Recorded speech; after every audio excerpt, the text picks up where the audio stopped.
La grève des pharmacies ce vendredi 30 mai sera extrêmement suivie en France et en Bretagne. 90% des officines resteront rideaux fermés. Plusieurs griefs sont avancés par la profession concernant par exemple leurs revenus ou encore la pénurie de médicaments. Pour en parler avec nous, Jean-François Guillerme, bonjour. Bonjour. Vous êtes le président de l'Ordre des pharmaciens de Bretagne. Alors un peu moins de 15 jours après la première grogne des pharmaciens, le mouvement de grève s'intensifie. Où en êtes-vous dans vos négociations ? Eh bien, les syndicats de pharmaciens n'ont pas quitté la table des négociations avec l'assurance maladie, mais elles sont très tendues, hein. C'est normal, je ne sais pas si c'est normal, mais en tout cas, on continue la négociation et on espère que les professionnels de santé, les pharmaciens seront reconnus à leur juste valeur au terme de cette négociation. Alors Mais ce n'est pas justement, seul. oui, Oui. alors que ressentez-vous justement ? Parce que quand même 90% des officines qui restent porte close en Bretagne ce vendredi, c'est quoi comme ressenti ? Du mépris ? Oui, c'est du mépris et surtout, je crois qu'il y a un peu de ras-le-bol en fait chez mes confrères, hein.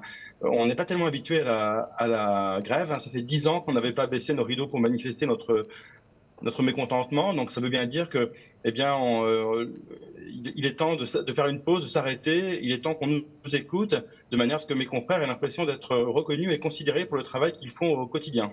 Hmm. Alors il n'y a pas, hein, comme vous alliez le dire, seulement la rémunération, il y a évidemment la pénurie des médicaments qui vous inquiète tout particulièrement, comme la vente en ligne. Alors quelles sont les principales conséquences de ces décisions gouvernementales ? Eh bien, c'est le maillage pharmaceutique. Les gouvernants nous disent être très attachés au maillage pharmaceutique. C'est ce qui fait notre force, hein. C'est la présence des pharmaciens sur tout le territoire en France, notamment en Bretagne. Mais à vouloir déréguler ou à vouloir être spectateur de la fermeture des officines, eh bien, on va perdre notre force, c'est-à-dire notre présence dans les territoires, hein.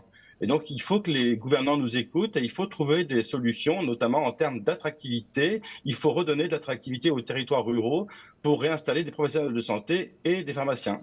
Et puis par rapport très rapidement à la pénurie de médicaments, c'est la politique gouvernementale face à ça qui vous inquiète ? Ça vous donne du travail Ben, supplémentaire ? c'est chiffré à 2 heures par jour, hein, pour chaque officine, à trouver des médicaments pour assurer la continuité des traitements, pas pour faire des stocks, mais pour assurer le quotidien. Et on nous annonce avec beaucoup de légèreté que ça va durer pendant une décennie. Mais les patients ne pourront pas attendre 10 ans pour recevoir normalement leurs médicaments, c'est pas possible. Pas comme un pays comme la France, donc à quelques jours des élections européennes. Et je crois que ça, c'est un véritable enjeu pour l'Europe. Il faut réindustrialiser l'Europe en médicaments pour pouvoir servir convenablement les Européens, surtout en médicaments. Merci beaucoup Jean-François Guillerme, donc Je vous en président de prie. l'Ordre des pharmaciens de Bretagne.